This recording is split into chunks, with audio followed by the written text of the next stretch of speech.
with graphic design, but I ended up getting an internship through as being an online blogger and journalist, and that was a 6-month long internship, which is longer than the process that we have to do for the requirement at Robert Morris, but I stuck with it just because it's good experience because I get that graphic design education, but with that writing real world experience. Does anyone have any questions for us or any experiences that you've had through your internship that you'd like to dislike? Share with us. Well, the student that you mentioned, where she had an internship at Athletico, I kind of felt I had one, but mine was on Harlem division. I had the same experience. I don't know what it is, but it's just like versus working in a facility versus a hospital. Like a hospital gives you more hands-on experience versus Athletico. They're more shut in. They don't want you to do anything but fix beds and go get ice sacks. And I just felt like, I have a little bit more experience in that, so I enjoyed my hospital experience more than Athletico. Like we stated earlier, the tools are within your reach at this institution, and we thank you all for your time today. I hope you have a great course.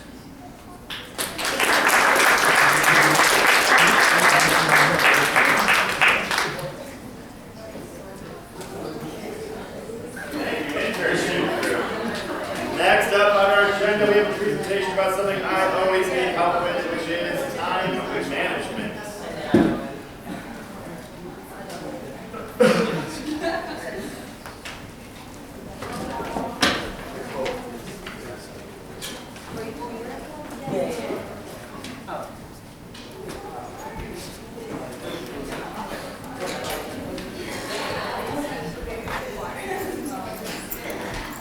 Go around again.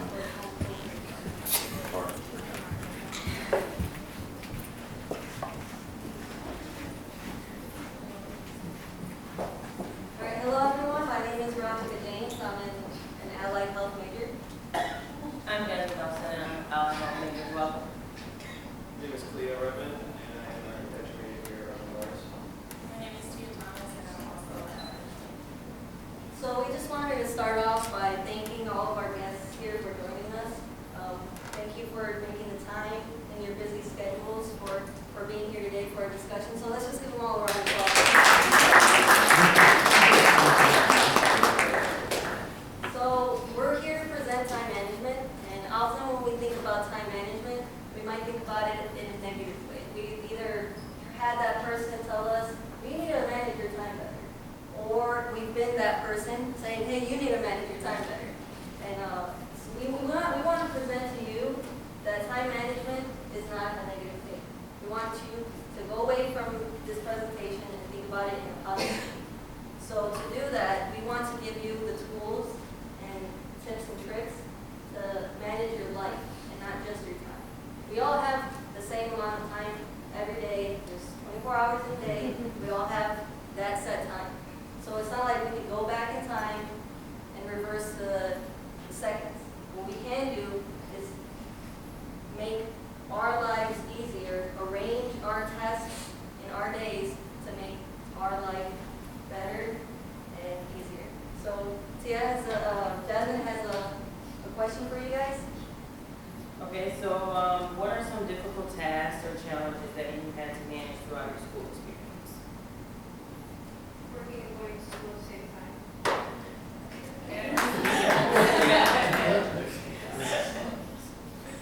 Anything else? Yeah, I was just going to say working, going to school, just having like a social life, playing sports. I know a lot of us are athletes, so it's just kind of difficult to, put that all together in one day. Using public transportation to get to school. Yeah, I used to do that too. I used to live all the way in Aurora, and I used to have to catch the train an hour here and then an hour back home and then work out there. And it was a lot going on.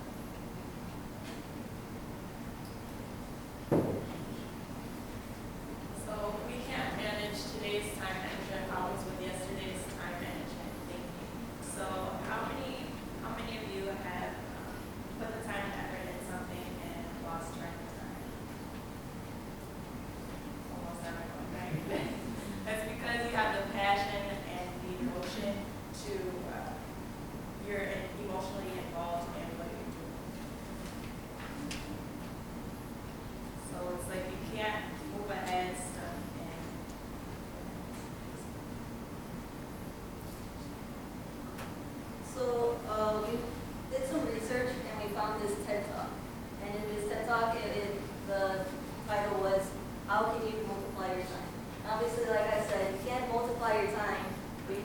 things in your day to make your tasks a lot easier. And in this TED Talk, Rory, Layden, he explained this right here.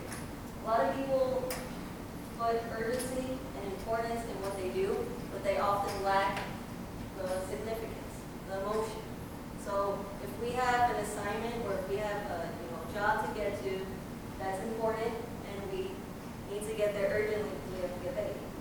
But we often find people, oh, I hate my job, I hate this, I don't like going there. Oh, I don't want to go to practice today, I'm too tired. For some of us who like our jobs, we put that emotion in our job, and when we get there, we don't even see the time going by. I found that a lot of people even forget to take their lunch break because they're so emotionally involved in what they're doing. Has anybody ever felt that way? Yeah, Colbert? Always. I'm a massage therapist, and when I'm working with clients, I have to make sure that there's a clock there. But even with the clock there, I still I'm so into what I'm doing. Yeah. I still lose track of time. Yeah, we lose track of time, but it's because we put that significance in there. Without the significance, we can't really manage our time well. Okay, so early in the quarter, I passed out a survey to my fellow classmates, but I would like to also go over some of these questions with the people who have shown up today, just to get their input as well. So in the survey, you score, it's 25 questions. Either you answer, basically you're giving your own honest opinion. Either 2 points for always, 1 for sometimes, or 0 for never. So by a show of hands, first question is, I do things in order of priority. Who always does this by a show of hands? Who always do things due to priority? How about sometimes? All right, never? Figured as much. Okay, so another one, I feel I use my time effectively. Who does that always? Sometimes. And never. At least you're reading. At least you're reading. Okay, so when I passed this out to the classmates, I tallied up the scores, and as you can see, top one being you're always you're on your way to becoming a CEO of a major corporation. You're using your time to the best of your abilities. Nobody got it. 38 to 44 points. You're probably own a Franklin planner. Organize yourself to your best of your abilities. 2 people. We're getting somewhere. 30 to 37 points. Managing your time fairly well, but sometimes you feel a little stressed or overwhelmed. And that's where we got most of our results, which is believe it. 25 to 29 points. You're feeling a lot more stress. You have less time or you have a lot of time on your hands, but you can't really do much with it. Only one person, surprisingly. And the last one, less than 25, your life is basically a giant roller coaster. You're going through the rage, you're like, oh my God, I can't do much. And 3 people, so we're trying to do as much as we can. And I searched to find ways to try and improve your time management. One being making a list, like setting your day, or planning your day before, and the next day following that list in order. It's kind of like a grocery list. Setting things down so then you don't forget. Because if you go to the store with a grocery list, you go back home, you realize you forgot something, like, oh God, now you got to spend more time going back to the grocery store to get what you need in order to come back, or trying to plan that for the next day, which is taking time out of that day, which is going to get done. Setting deadlines, making sure you get things done on time, or say for schoolwork, that's why they have deadlines, so then, because teachers have a set plan that they need to do. So their deadlines are for you guys, for students, or for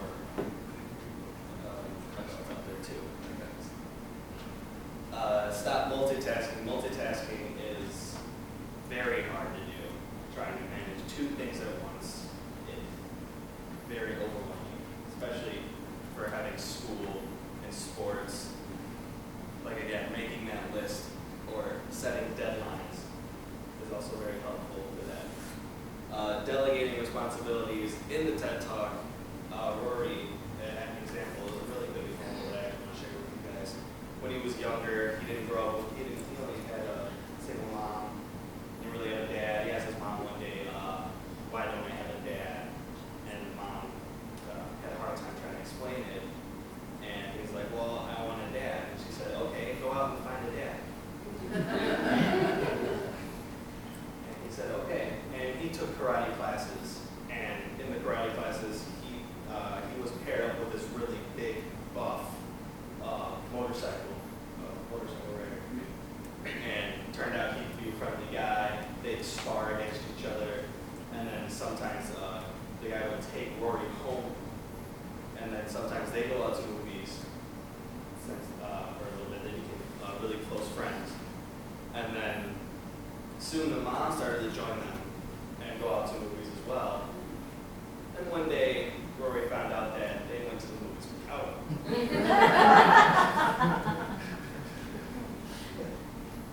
And then his friend, the motorcycle rider's mom, eventually got married, and they've been married for at least 20 years. So, and his, what he's trying to get you to get from that is that you can delegate anything.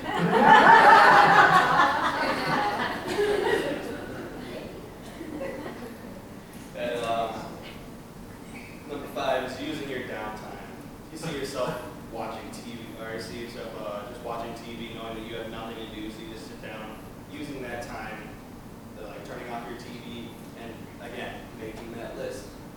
You can use using your downtime to make that list, or set deadlines, or also finding people to delegate responsibilities for tomorrow. And then one last one is rewarding yourself. You know, go out to see a movie, or buy yourself something to drink if you're over the age of 21. And, you know, just buy yourself a snack, treat yourself with some cake, go out for ice cream or something. It's always nice, all right? Downfalls of time management. So what are some downfalls that you guys have? Can you give us some examples of some downfalls? Anyone else? Shelf life eclipses.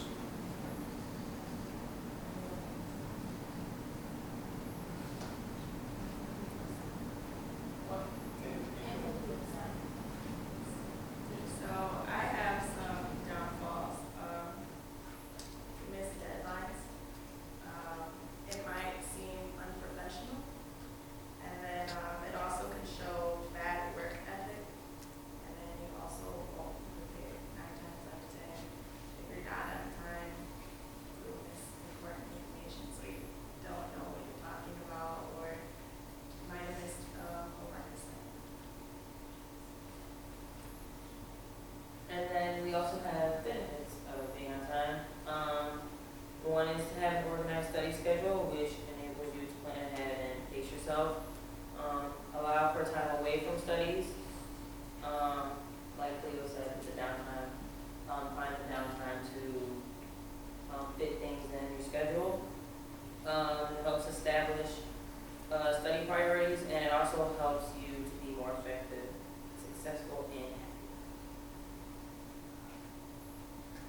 So if there's anything that you can take away from this presentation, anything, I think it should be this quote right here. What can I do today to make tomorrow better? Or, time management, procrastination was one thing that people said was their downfall. Procrastination could be a good thing. You can procrastinate things, but make sure that you do them. Not just procrastinate and throw it away. That's not what we're telling you. What we're telling you is that if you have something that's more urgent or that you need to prioritize, we'll do that first and save the rest for later, and then it goes back around. It'll eventually make it to the top of the list.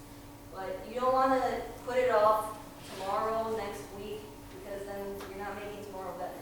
You're just hurting yourself. So you want to do everything that you can possibly do today to have leisure time tomorrow, so you can reward yourself, so you can go out with friends, so you can have more time to do the things that you want to do, instead of just, putting things off. You become stressed, you don't get things done,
But I mean, I still pass my classes, but I feel like I could have did a little bit much better than what I'm doing now. So I'm trying to manage my time a little better. Like I got a planner and stuff now, write my dates down. So I think it's very helpful. Yeah, I remember as a freshman, my college's career class, we talked about, managing your time well and stuff, and, It's supposed to be in there, that's why I asked. And I, you kind of wrote that curriculum too. I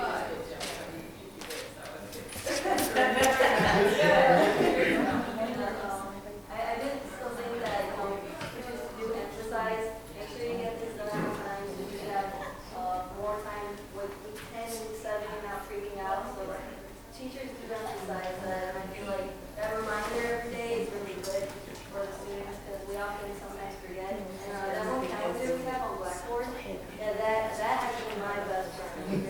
Make sure you ask your professors to use that. It is everybody's best friend. Yeah. I think you can use that today. Yes. To make tomorrow better. Make tomorrow better. And color better. All right, thank you.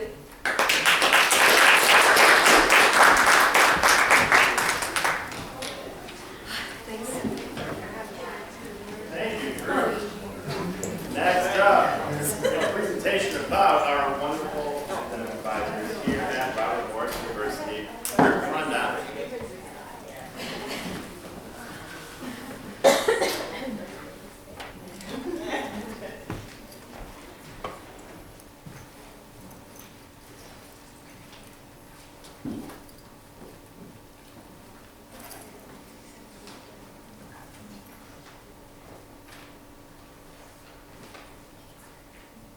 Good morning.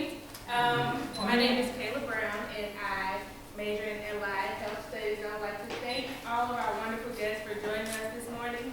We're going to speak on the benefits of having a great academic counselor.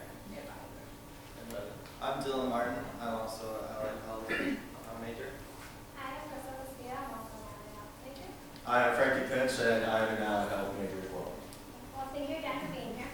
We are going to talk about this because it's a very important topic for college students, grad students, even high school when you were in high school. So I mean, it's something that's always there, it's always been there, and it's good to have it. But we're going to talk about how the difference of having a traditional and an intrusive advisor. Does anybody know the difference? Like, does anybody know anything about any of those two? Anybody? The intrusive one kind of nags you, but Very carry away, trying to make sure you're on top of your own stuff. Does anybody have one for a traditional?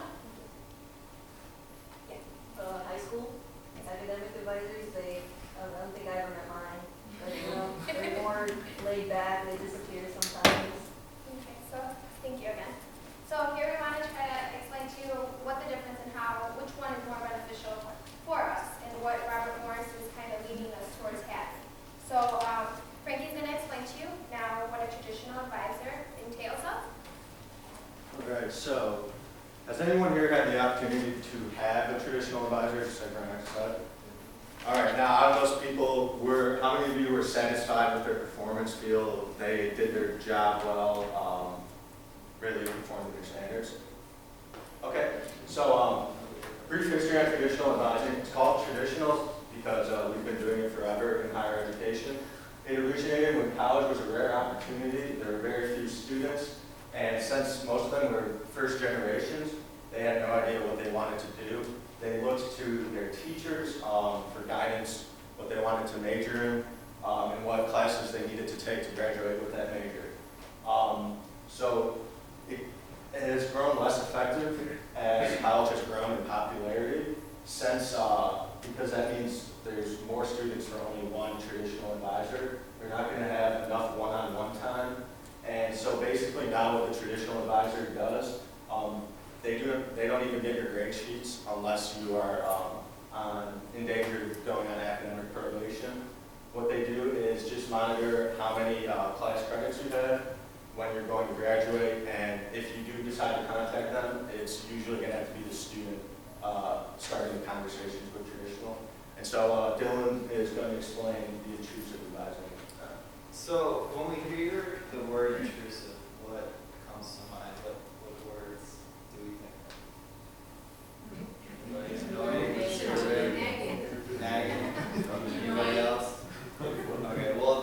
intrusive advising model doesn't want to be any of those things. It really prides itself on being proactive. That's what the model is really based on, is a proactive approach to advising, unlike the traditional model that Frankie just described. So it proactively initiates contact with the student. It seeks out every new or incoming student and makes sure that he or she introduces him or herself to the new student. It also creates a personal bond with each one of their students.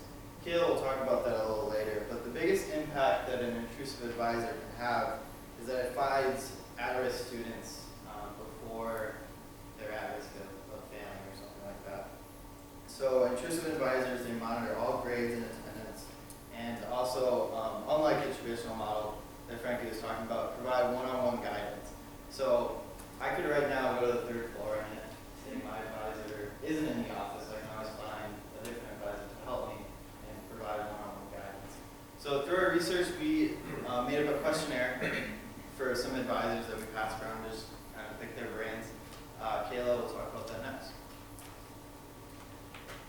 So, I actually had a chance, even though Shauna is no longer here, but I actually had a chance to interview her. So I interviewed her and the first question I asked her was, how many students do you advise?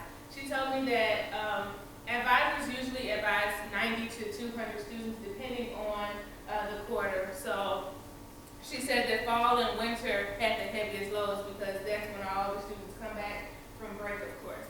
The next question I asked her was, what difficulties do you face while advising students?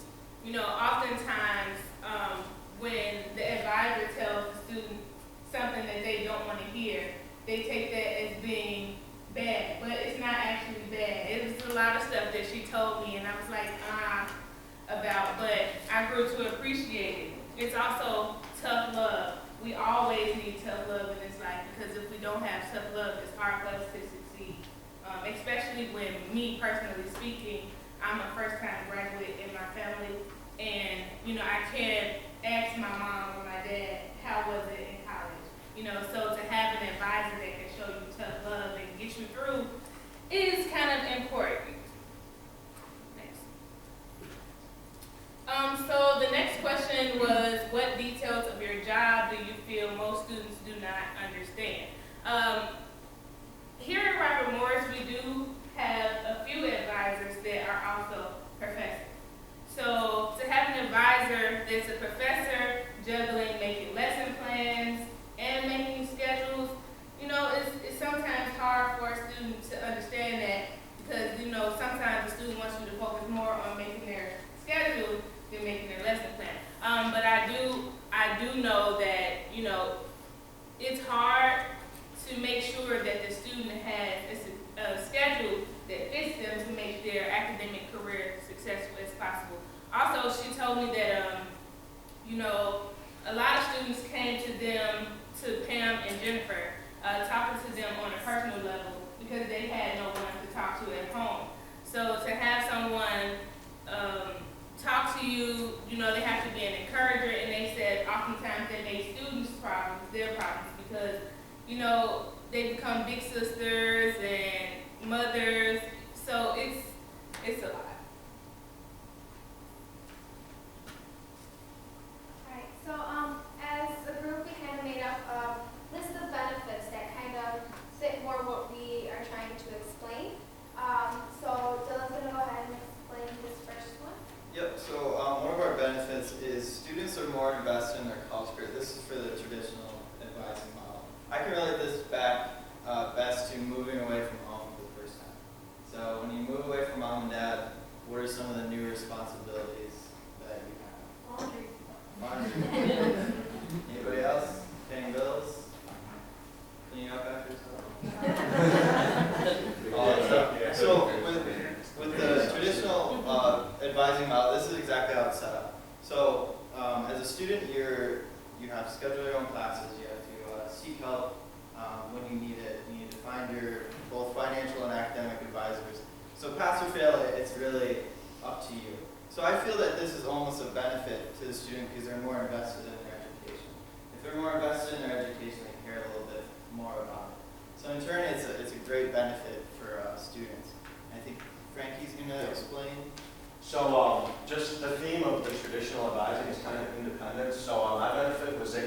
confidence in selecting their classes. Has anybody ever been to a different college or a community college or university where they got to choose their own classes? So did the traditional advisor sit down with you and kind of pick your brain on what classes you wanted, or did he or she give you a list of classes you need to take to pass and then just let you do it on your own? A little bit of both. Okay, yeah, so the thing with students selecting their own classes, they're most likely going to select classes that they are invested in, which means they're going to want to go to their classes, they're going to want to succeed in class.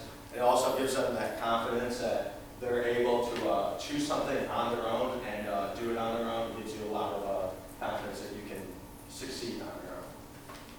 So students have to find more of a graduation plan with traditional, and I did go to a different college before I came here, so it was just kind of like he said, here you go, pick your classes, what do you want to take?